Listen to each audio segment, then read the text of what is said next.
147장 찬송 드리며 수요 예배 드리겠습니다.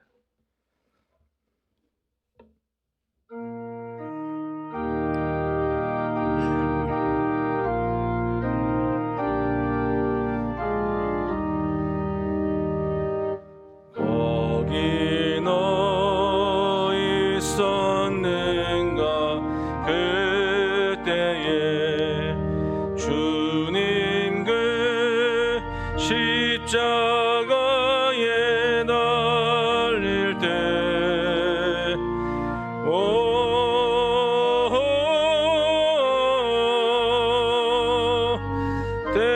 때론 그 일로 나는 떨려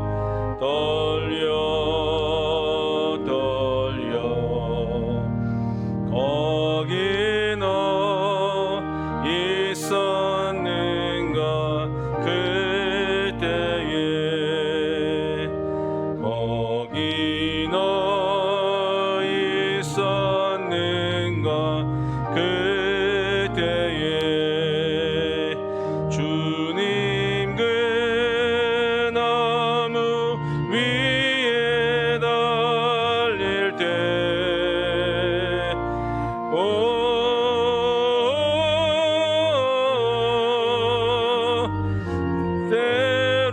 때론 그 일로 나는 떨려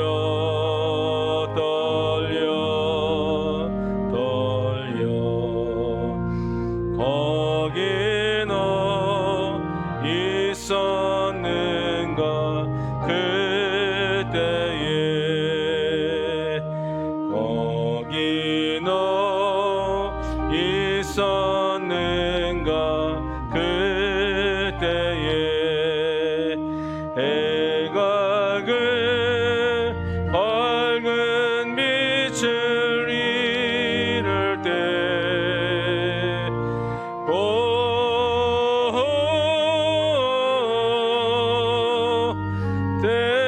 때론 그 일로 나는 떨려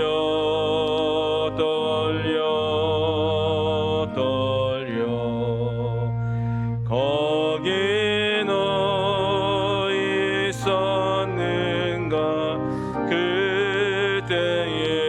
그때에 거기 너 있었는가 그때에 주님 그 무덤 속에 누일 때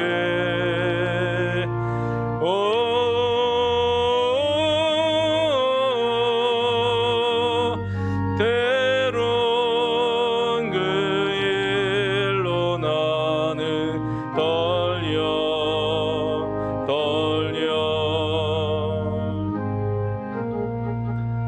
거기 너 있었는가 그때에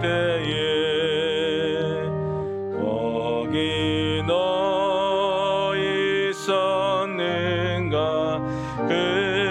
그때에 주님 그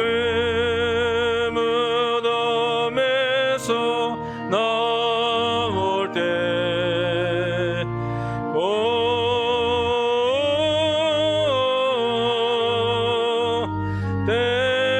때론 그 일로 주께 영광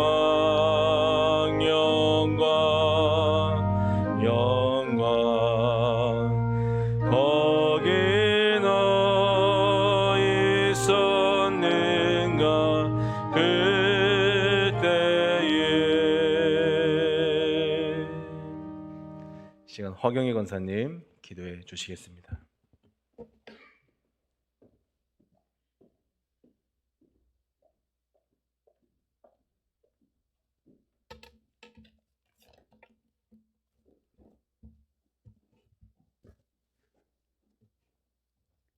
그가 찔림은 우리의 허물 때문이요 그가 상함은 우리의 죄악 때문이라.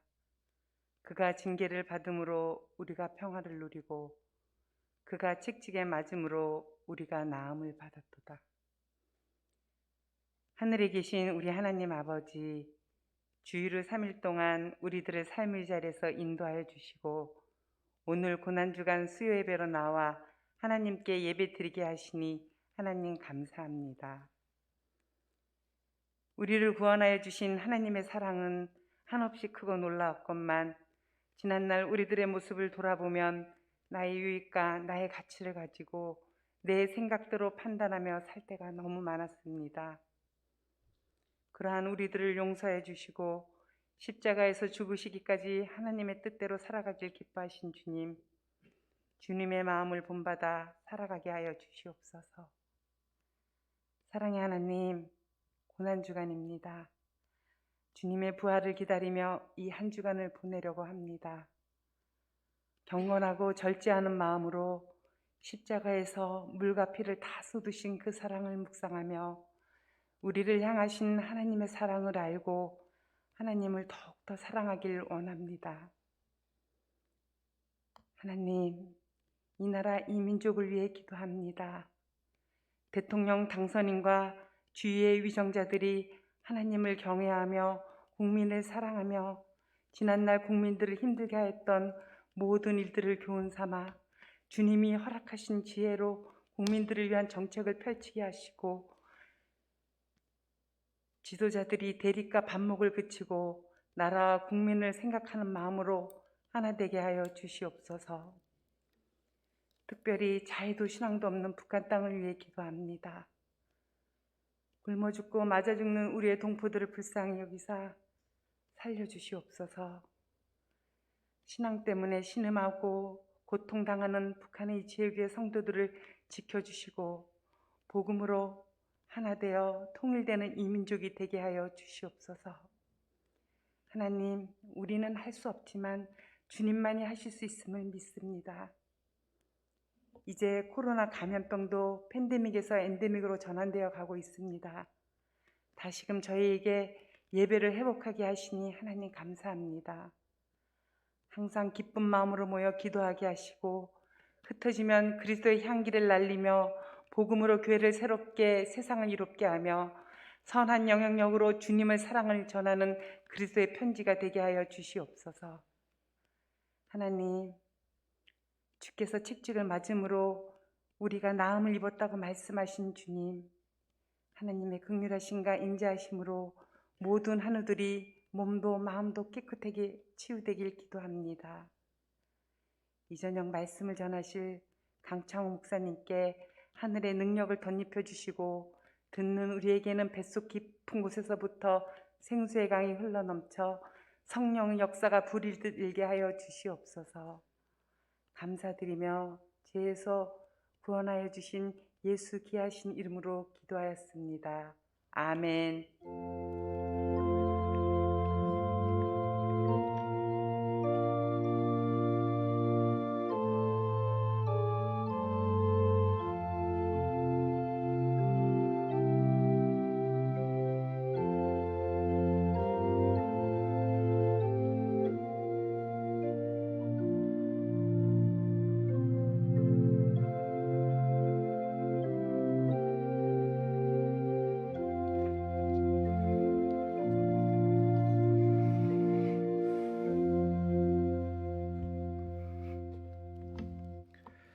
시간 함께 나눌 말씀은 시편 97편 말씀입니다.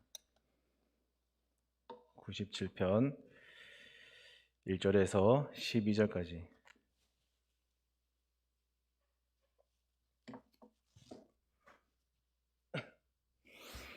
한 목소리로 받들어 공독합니다. 여호와께서 다스리시나니 땅은 즐거워하며 허다한 섬은 기뻐할지어다. 구름과 흑암이 그를 둘렀고 의와 공평이 그의 보좌의 기초로다. 불이 그의 앞에서 나와 사방의 대적들을 불사르시는도다. 그의 번개가 세계를 비추니 땅이 보고 떨었도다. 산들이 여호와의 앞 곧 온 땅의 주 앞에서 밀랍같이 녹았도다. 하늘이 그의 의를 선포하니 모든 백성이 그의 영광을 보았도다. 조각한 신상을 섬기며 허무한 것으로 자랑하는 자는 다 수치를 당할 것이라. 너희 시천들아 여호와께 경배할지어다. 여호와여, 시온이 주의 심판을 듣고 기뻐하며 유다의 딸들이 즐거워하였나이다. 여호와여, 주는 온 땅 위에 지존하시고 모든 신들보다 위에 계시니이다. 여호와를 사랑하는 너희여, 악을 미워하라. 그가 그의 성도의 영혼을 보존하사 악인의 손에서 건지시느니라. 의인을 위하여 빛을 뿌리고 마음이 정직한 자를 위하여 기쁨을 뿌리시는도다. 의인이여, 너희는 여호와를 말미암아 기뻐하며 그의 거룩한 이름에 감사할지어다. 아멘. 시편에는 한 34편이 표제가 없는데 오늘 이 97편이 그 34편 중에 하나입니다. 그런데 이 구약 성경을 헬라어죠. 헬라어로 번역한 70인여, 뭐 많이 들어보셨죠? 셉투아진트 70인여 그 성경에 보면 다윗에 의하여 그의 땅이 회복되었을 때라고 이렇게 표제어가, 우리는 없는데 70인여기는 그렇게 표제어가 붙어 있습니다. 땅의 회복이라고 하는 것은 포로에서 돌아오는 걸 그렇게 의미하거든요. 그러니까 왜 굳이 포로에서 풀려났다 하는 그런 의미의 표제를 왜 붙일까요? 여기는 안 붙였는데 왜 굳이 그렇게 붙였을까요? 제가 생각해 봤는데 아마도 포로로 잡혀가는 그때부터 포로 생활하는 중에, 그리고 다시 포로에서 풀려나서 본국으로 돌아오는 그 모든 그것이, 그 모든 상황들이 하나님이 주관하셨다 하는 것을 말하고 싶어서, 그래서 땅의 회복이라고 하는 표제어를 붙이지 않았을까, 그렇게 생각해 봅니다. 그러니까 마찬가지로 우리가 뭐 먹고 자고 아프고 그리고 회복하고 웃고 떠들고 그렇게 사는 모든 것들이 어떻게 보면 그 하나님의 울타리라고 하는 그 울타리 안에서의 일인 것이죠.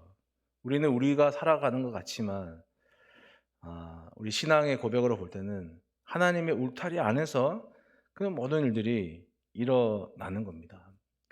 그런 의미에서 함께 이 시간 이 찬양을 아시겠다 생각해서 같이 한번 불러보겠습니다. 일단 같이 화면을 뜰 거예요.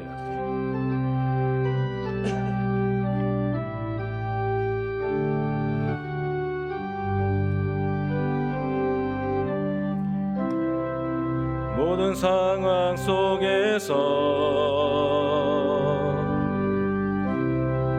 주를 찬양할지라. 주는 너의 큰 상을 큰 도움이시라. 주의 얼굴 구할 때 주의 영을 부으사 크신 사랑 안에서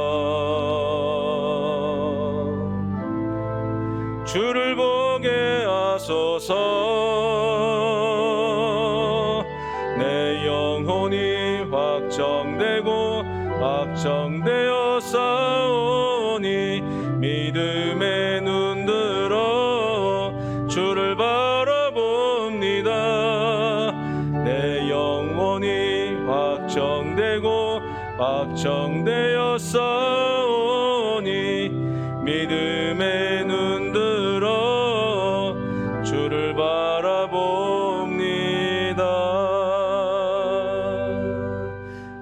이런 찬양인데요, 오랜만에 하니까 잘 안 맞네요. 아마 이런 내용이 아닐까 싶습니다. 모든 상황 속에서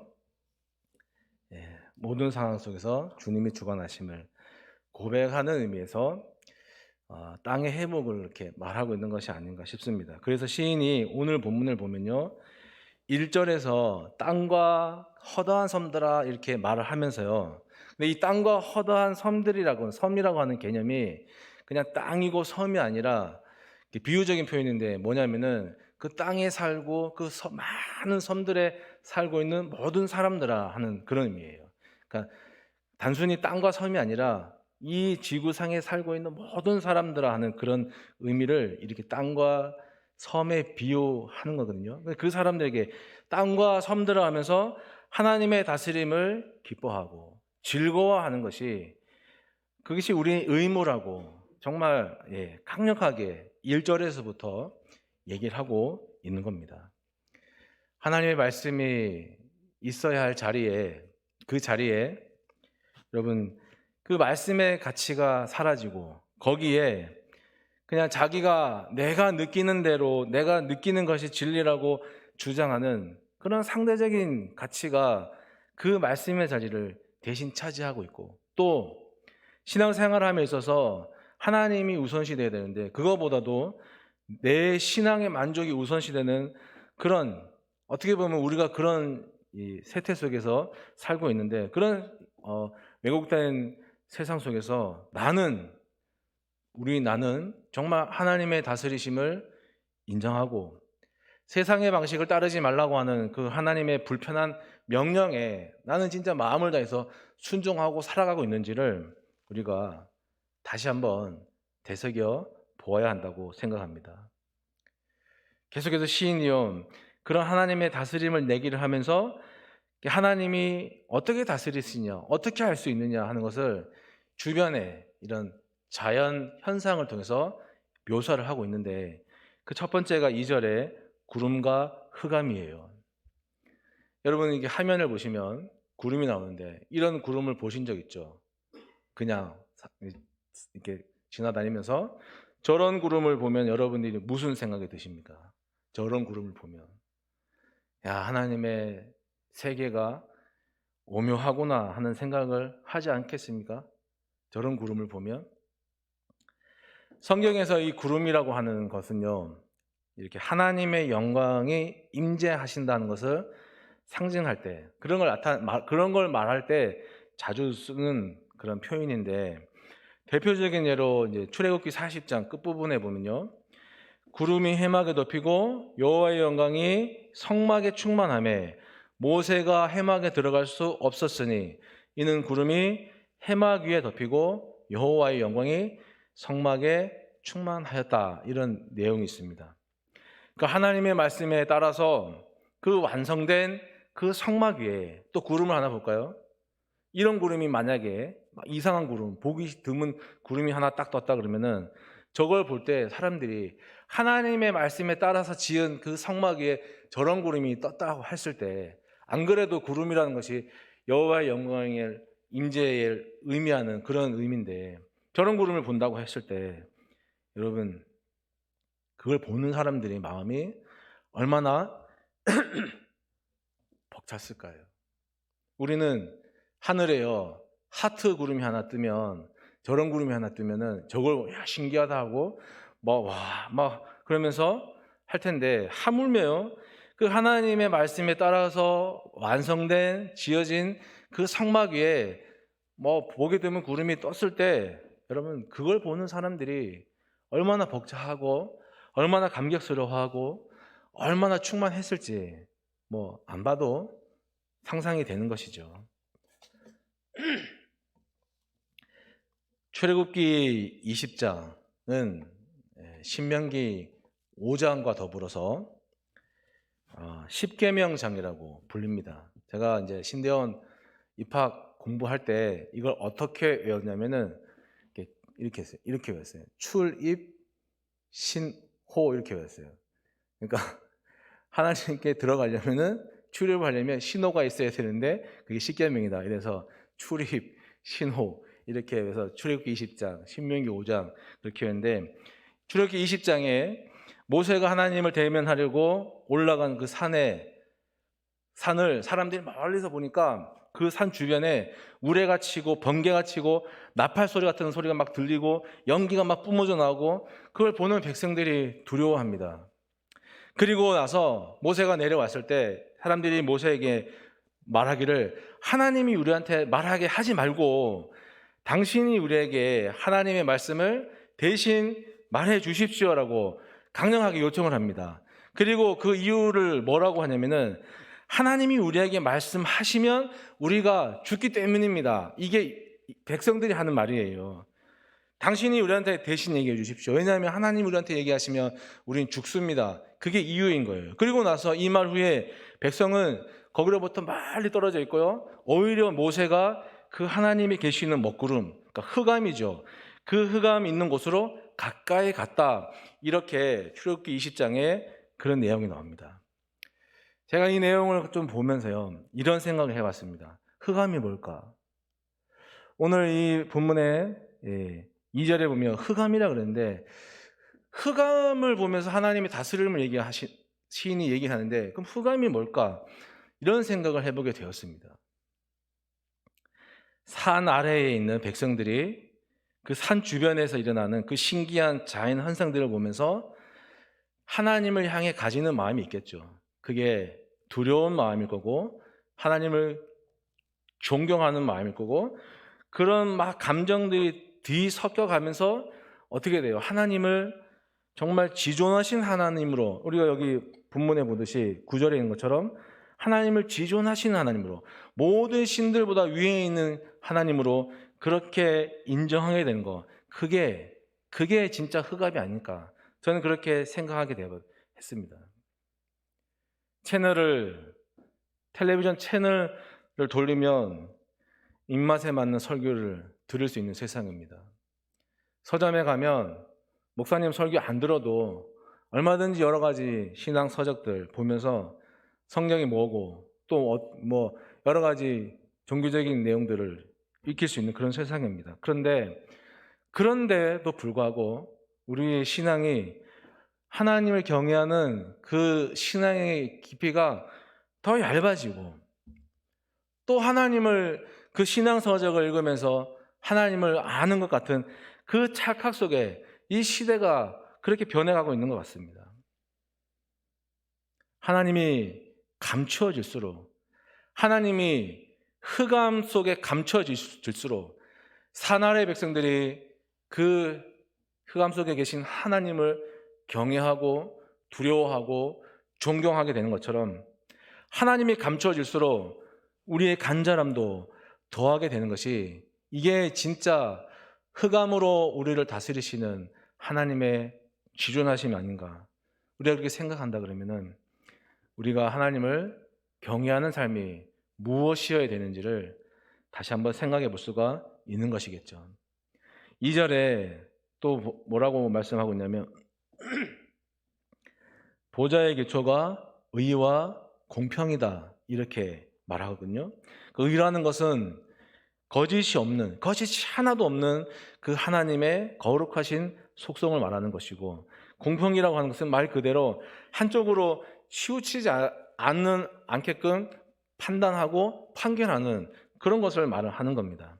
그러니까 하나님께서 이 세상을 의와 공평으로 다스린다고 하실 때 그 다스림 아래에 있는 사람들에게 이 의와 공평이라고 하는 문제는 정말 대단히 중요한 문제입니다. 왜냐하면은 만약에 하나님께서 자기의 그 절대 능력을, 절대 권력을, 절대 권능을 하나님 마음대로 임의로 사용하신다면 그건 우리한테 분명히 고통이 될 겁니다. 삐딱한 생각을 가지고요. 삐딱하게 사람을 바라보면서 신앙생활을 하면 여러분 그 신앙생활이 즐겁겠습니까? 얼마나 힘들겠습니까? 하나님이 그 삐딱한 우리의 눈과 마음과 모든 것들을 만약에 그대로 방치해 둔다면 우리가 어떻게 될까요? 우리가 교회에 와서 예배하고 봉사하고 교제하는 이런 것들이 보람이 될까요? 아마 가뭄에 논바닥이 쫙쫙쫙 갈라지듯이 우리의 심령이 그렇게 메마르고 쫙쫙 갈라질 겁니다. 그래서 하나님께서 의와 공평으로 다스리지 않으면 우리가 힘들다는 거예요. 여러분, 다 전부 그런 건 아니지만 여러분 신학교에 가서 한번 물어보십시오. 신대원 공부하겠다고 들어온 사람들이, 신학교 공부하겠다고 들어온 사람들이 소위 말해서 들어올 때는 충만한 신앙이었는데 졸업할 때는 논바닥같이 짝짝 갈라지는 그런 경우들을 많이 봅니다. 신학을 배우려고 하나님을 더 깊이 섬기려고 들어온 사람들이 들어올 때부터 이미 뭐가 된 것처럼 배우려고 하지 않고 낮추려고 하지 않아요. 거기서부터 낮춰지고 거기서부터 배워야 되는데 이 들어올 때부터 뭐가 된 것처럼 얼마나 뻐덕한지 몰라요. 하나님이 우리의 마음을 그냥 삐딱한 그대로 놔두시면 그게 얼마나 고통스러운지 제가 이미 충분히 경험해 봤기 때문에 여러분들에게는 그걸 경험하라고 정말 말씀드리고 싶지 않습니다. 추천해 드리고 싶지 않습니다. 하나님이 의와 공평으로 다스린다고 하는 이 말은요, 하나님이 우리를 사랑하시기 때문에 하나님이 먼저 우리에게 자신을 양보해 주시는 거예요. 그래서 그 우리의 삐딱한 것들을 무너뜨리고 균형을 맞춰 주시겠다고 하는 거예요. 그 균형을 맞추려고 하는 과정에서 채찍도 주시다가 당근도 주시고 목마름을 주시다가도 반석에서 물을 내서 물도 주시고요. 배고픔을 주다가도 만나를 먹여 주시는 거예요. 그렇게 균형이 잡히다 보면 그제서야 비로소 하나님이 하나님으로 보이게 됩니다. 내가 이렇게 고난 당하는 것이 잘된 일이구나 하고 인정하게 될 겁니다. 시키지 않아도 하나님의 의와 공평으로 우리를 다스리시는 분 맞구나라고 스스로가 말하게 될 겁니다. 여기 있는 우리 모두가 거기에 있어서 다 경험자 아닙니까? 그냥 그러지 않고 끝까지 버틴다면 하나님이 소돔과 고모라처럼 아론의 두 아들 나답과 아비후에게 내렸던 그 불의 고통을 우리에게 주시면서 계속해서 우리를 평탄화 작업을 하실 거예요. 서로 다른 두 기압들이 이렇게 충돌해서 막 충돌하다 보면 거기서 이제 방전 현상이 나서 빛이 나고 하는 것을 그걸 번개라 그러죠. 여기 본문에 구름과 흑암과 불과 더불어서 번개도 하나님의 다스림이다라고 시인이 말하고 있습니다. 전기가 없던 그 옛날 그 시절, 이 구약 시절 전기가 있겠습니까? 전기가 없던 그 시절에 그 칠흑 같은 어둠 속에서 번개가 반짝하고 비칠 때 그것을 이렇게 바라봤을 때 와, 저게 하나님의 임재하심이구나 하고 그걸 두려워하던 그 두려움을 우리는 뭐라고 말하냐면 그걸 우리는 유식한 말로 하죠. 경외심이라고 합니다. 근데 그들이 가졌던 두려움과 과연 지금의 우리의 하나님을 경외하는 경외심이 깊이가 같을지 그건 생각해 볼 문제입니다. 지식이 발달한 지금은 우리가 여러 가지 자연현상을 이렇게 저렇게 분석할 수 있겠지만 그래도 우리도 시인처럼 믿음을 가지고 그런 자연현상을 분석할 수는 있지만 그런 자연현상을 시인처럼 하나님이 이 세상을 다스리는 것이다라고 말할 수는 있을 겁니다. 하지만 여기에서 우리가 놓치지 말아야 될 부분이 하나 있는 거예요. 4절과 5절을 보시면 땅이 보고 떨었다 그렇게 말하고요. 또 5절 끝에는 밀랍같이 녹았다 이렇게 말씀하고 있는데 여러분 시인이 어떤 감정으로 얘기하고 있는지 그게 여러분 이 글을 보면서 느껴지시나요? 시인의 그 떨림이 그 녹아내림의 그 깊이와 정도가 어떤 것인지 여러분 느껴지시나요? 떨었다 하는 것은요, 떤다 하는 것은 어떤 모형이냐면은 산모가, 뭐 남자는 잘 모르겠죠. 산모가 해산의 고통으로 온몸을 비비 꼬는, 제가 우리 집사람 차대기 놓을 때 죽을 죄를 졌습니다. 밤새 같이 있지 못하고 가라고 해서 갔는데 아침 8시 얼른 갔거든요. 그러니까 우리 집사람이 누워서 손을 하나 침대에 누워서 손을 하나 막 위로 들더니 이걸 막 비비 꼬는 거예요. 이렇게 막 꼬는데 저는 연극하는 줄 알았어요. 막.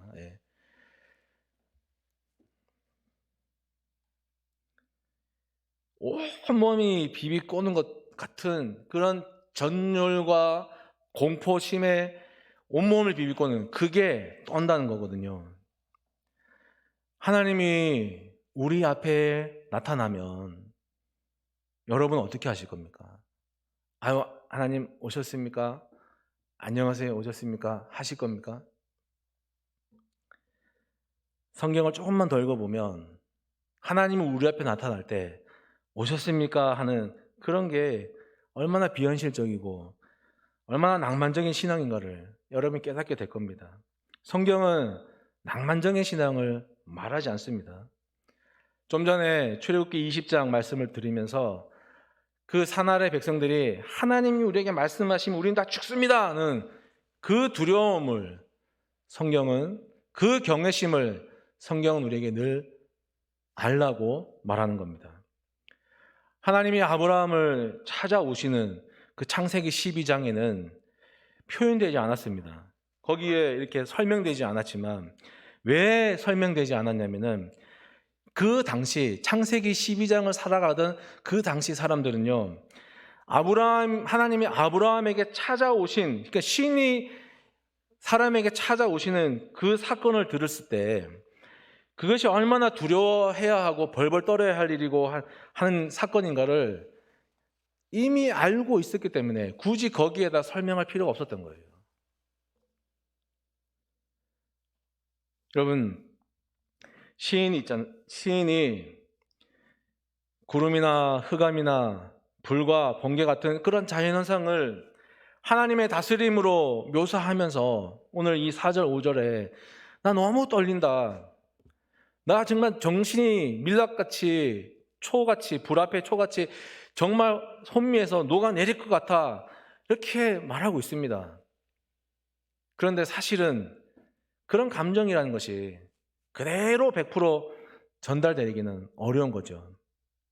그래서 저는 이 시편 97편을 이렇게 같이 말씀을 나누면서 이런 내용의 전달보다는 시인이 하나님을 향해서 그 마음이 어느 정도였는지를, 그 애달은 마음이 어느 정도였는지를 시인의 입장에 서서 우리가 그 시인에게 우리의 감정을 이입시켜서 한번 생각해 보자 말씀드리는 거예요. 모든 사람들아, 세상에 사는 모든 사람들아, 세상을 다스리시는 하나님을 즐거워하고 기뻐하라 하는 이 시인의 외침이 얼마나 간절한 것인지를 그 시인의 현실 속에 들어가서 상상해 보자 하는 것입니다. 그리고 나서 내가 만약에 시인이라면 나는 어떻게 했을까? 그것도 한번 생각해 보자는 겁니다. 우리는 고난 주거 때마다 주님의 고통을 알고 싶어 합니다. 느끼고 싶어 합니다. 하지만 아무리 그런다 하더라도 그 2000년 이상 전에 그 십자가 고난의 현장에서 예수님이 못 박히시던 그것을 직접 바라보던 사람들의 감정과 생각들을 2000년이 훨씬 지난 지금의 우리가 그 2000년이라고 하는 시공간을 한 번에 훌쩍 뛰어넘어서 우리가 전부 느낄 수는 없는 거예요. 다만 십자가를 지고 가는 예수님께 돌을 던지고 침을 뱉는 사람이 따로 있는 것처럼 생각했던 것들을 내려놓고 내가 그 자리에 있었더라면 나는 안 그랬을 텐데 하는 그런 것도 좀 내려놓고 내가 그 현장에 있었던 유대인이라면 나 역시도 내가 맨 앞에 서서 돌을 던지고 침을 뱉었을지도 모르겠다 하는 그런 뉘우치는 고난주간이 되었으면 좋겠습니다. 그것이 나를 위해 고난당하고 십자가에 오르신 예수님을 2000년이라고 하는 이 시공간을 극복하고 오늘의 나를 위한 예수님으로 묵상할 수 있는 길일 것이고요. 우리가 좀 전에 불렀던 이 147장 거기 너 있었는가에 대한 답일 것입니다.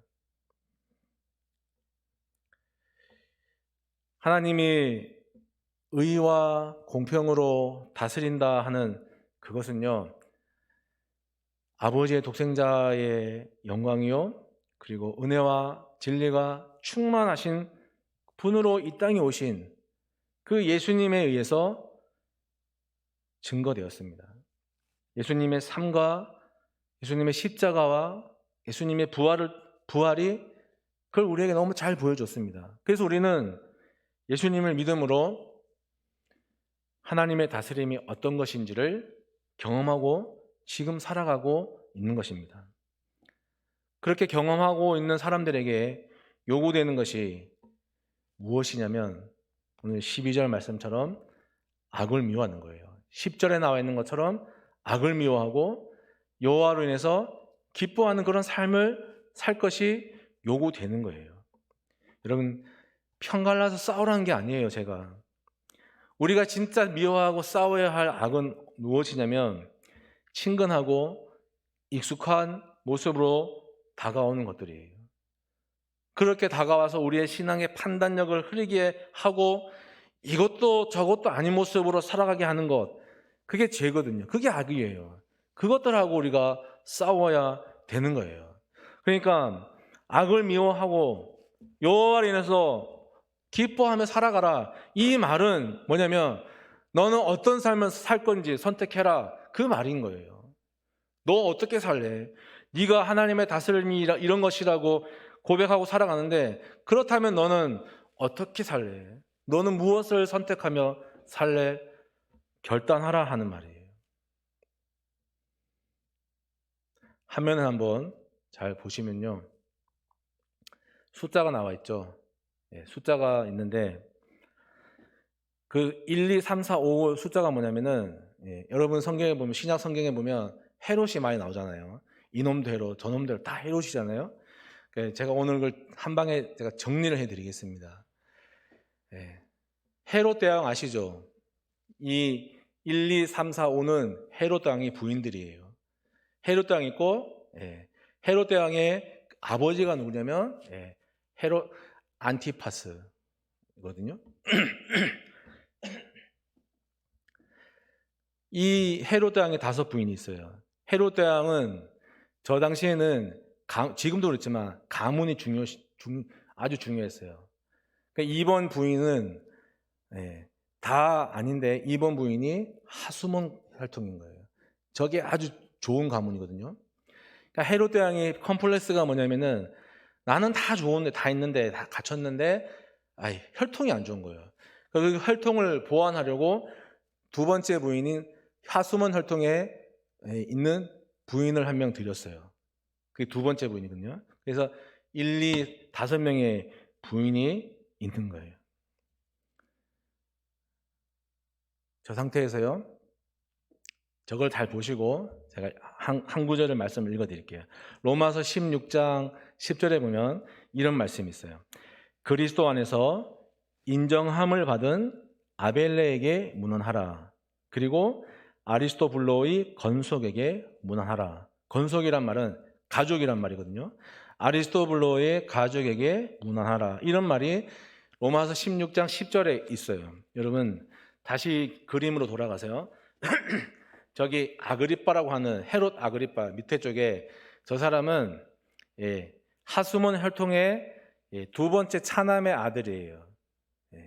저 사람이 어떤 실패를 가졌냐면 유학파고요. 가문도 하수몬 가문으로 최고의 가문이고요. 특히 이 당시에 로마의 세 번째 황제가 칼리굴라였는데 그 황제랑 친구였어요. 이만하면 대단한 스펙 아닙니까? 근데 너무나 이 사람이 유대 지역의 유대인의 왕으로 다스리고 있었는데 너무 폭정을 행하니까 유대인들이 고발해서 로마 황제가 저 사람을 폐위시켰어요. 그러면 이제 유대 지역에 왕이 없을 것 아닙니까?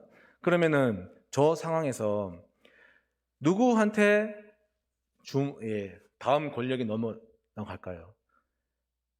권력 승계 영순위가 누굴까요? 이 사람은 이 아그리빠보다 더 좋은 스펙을 가지고 있어요. 누굴까요? 그 옆에 와보면 있잖아요. 아리스토블로. 저 사람이거든요. 이 사람은 역시 로마 유학파고 가문도 하수문 가문 혈통이고, 그리고 이 지는 해 칼리굴라가 아니라 뜨는 해 네 번째 황제 클라우디우스하고 친구였어요. 어마어마한 스펙이에요.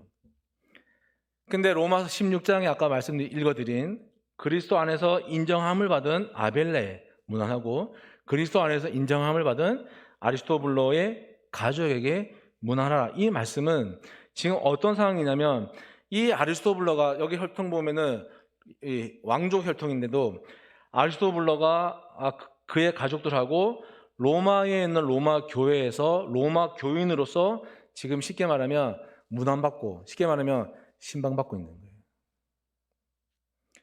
본국으로 유학을 마치고 본국으로 돌아가면요, 유대인은 왕이 될 영순위 사람 아닙니까? 그 사람이 지금 돌아가지 않고 로마 교회에 평범한 교인으로 남아 있다 하는 거예요. 이 사람이 로마 유학 중에 복음을 영접했습니다. 복음을 접하고 하나님을 믿는 사람이 됐어요. 유학 오기 전에는 내가 유학을 마치면 내가 본국으로 돌아와서 내가 뭘 하겠다는 꿈이 있었는데, 이 유학 중에 예수님을 만나고 난 이후에는 본국으로 돌아가서 왕이 되면 내가 로마 황제를 숭배해야 할 텐데, 내가 로마의 하수인이 되어야 할 텐데, 그래서 유대 시민들을 또 내가 억압해야 될 텐데, 나 그러기 싫다.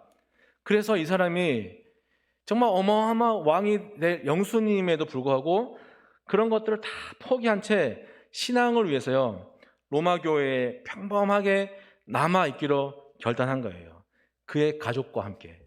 이걸 지금 바울이 10년 동안 지켜보면서 이런 얘기를 하는 거예요. 그리스도 안에서 인정함을 받은 아리스토블로에게, 그의 가족들에게 문안하라, 이렇게 말하고 있는 거예요. 여러분, 아리스토블로도 대단하죠. 근데 그의 가족들이 가장의 결단에 동의해서 모든 기회와 모든 기득권들을 내려놓고 거기에 남아있기로 결단한 가족들도 정말 대단한 거예요. 여러분, 무엇이 이 아리스토블, 돌아가기만 하면 왕이 될 영순위의 사람이 에게 무엇이 그로 하여금, 그의 가족들로 하여금 돌아가지 않고 로마 교회에 남아서 평범한 교인으로 살아가게 만들었을까? 그것이죠. 무엇이 그로 하여금 그런 선택을 하게 만들고 그런 가치를 쫓아가게 만들었을까 하는 겁니다. 우리가 사는 세상은 재물에 미쳐 있는 것 같습니다. 성공을 위해서 스펙을 따지는 세상인 것 같습니다.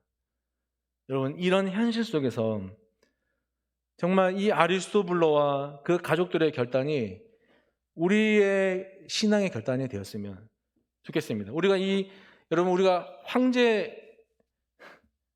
황제를 친구로 두는 스펙이 있습니까? 이 어마어마한 스펙을 다 내려놓고 평범한 교인으로 살아가기로 결단한 아리스토블, 그 반만이라도 우리가 쫓아갔으면 좋겠습니다. 그의 결단이 오늘 정말 재물에 미쳐있고 권력에 미쳐있고 여러분 스펙 쌓는 데에 미쳐있는 이 정말 암울한 세상 속에서 이 아리스토블로의 그의 가족들의 결단이 우리의 결단으로 이어졌으면 좋겠습니다. 시편 1편 6절에는요, 무릇 의인들의 길은 여호와께서 인정하시나 악인들의 길은 망한다, 이렇게 말씀하는데요.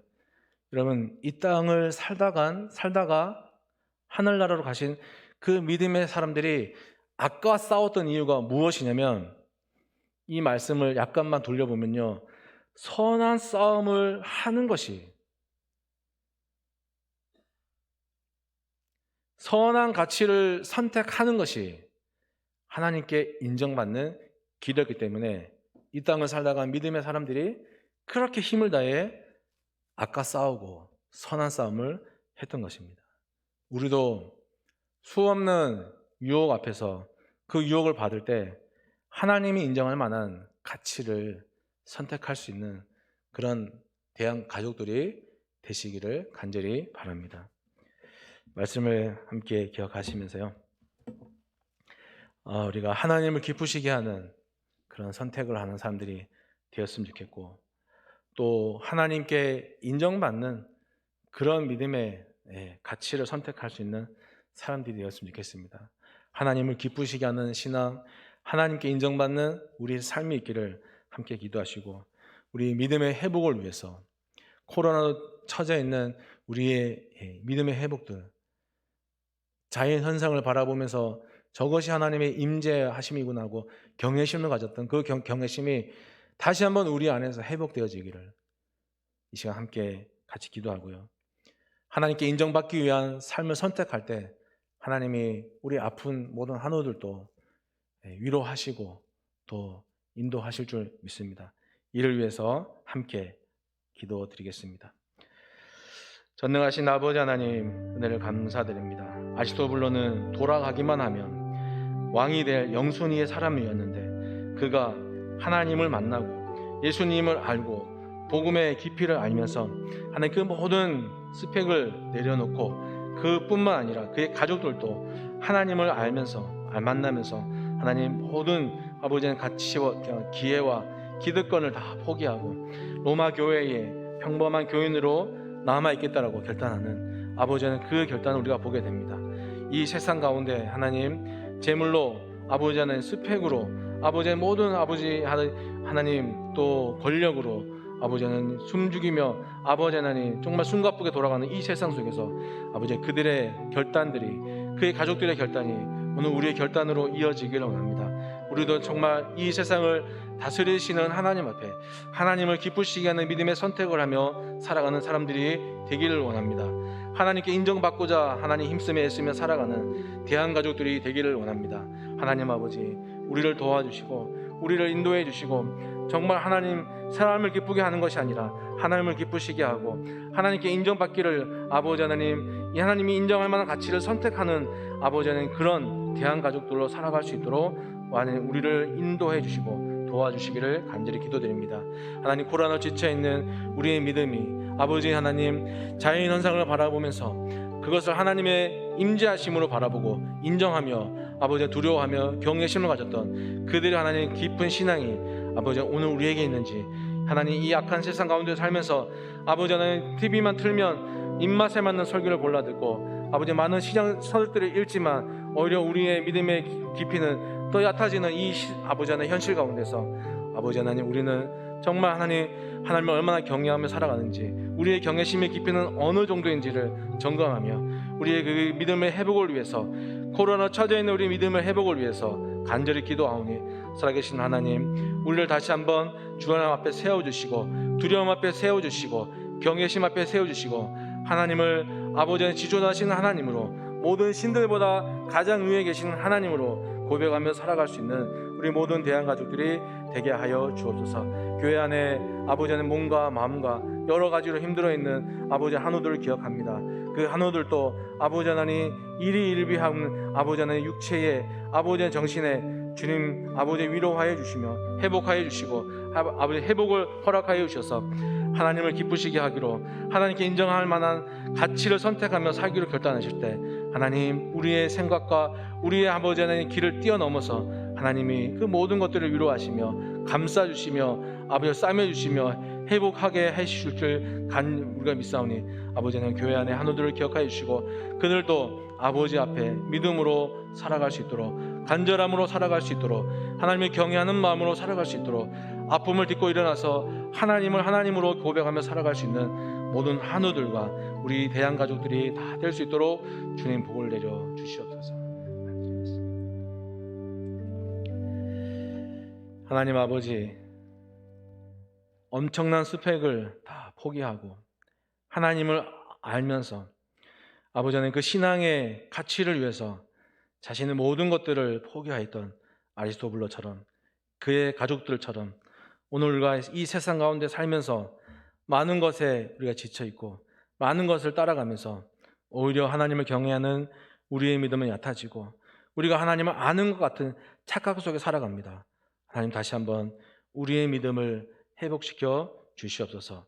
그 자연 현상을 바라보면서 하나님의 임재하심을 하고, 아버지 하나님, 하나님, 우리가 감히 상상할 수 없는 경외심을 가졌던 그 많은 사람들의 믿음이 오늘 우리의 하나님을 향한 경외심이 되기를 간절히 소망하오니, 하나님, 우리의 믿음을 회복시켜 주시고 세상을 따르는 것이 아니라 하나님을 기쁘시게 하고 하나님께서 인정할 만한 가치를 선택할 수 있는 대한가족들도 주님 살아갈 수 있도록 복을 내려 주시옵소서. 한우들을 기억하여 주시고 그들의 아픈 마음과 아픈 정신에, 아버지 하나님, 아픈 삶에 하나님께서 위로하여 주시며 하나님 앞에 믿음으로 살고자 결단할 때 하나님이 그들의 아버지 하나님 일거수일투족의 삶의 모든 것들을 회복시켜 주시는 귀한 고백의 삶들이 이어질 수 있도록 주님 역사해 주시옵소서. 감사하며 예수님의 이름으로 기도드리옵나이다. 아멘. 하늘에 계신 우리 아버지, 아버지의 이름을 거룩하게 하시며 아버지의 나라가 오게 하시며 아버지의 뜻이 하늘에서와 같이 땅에서도 이루어지게 하소서.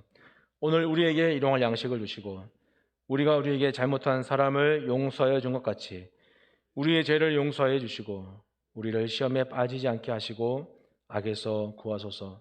나라와 권능과 영광이 영원히 아버지의 것입니다. 아멘.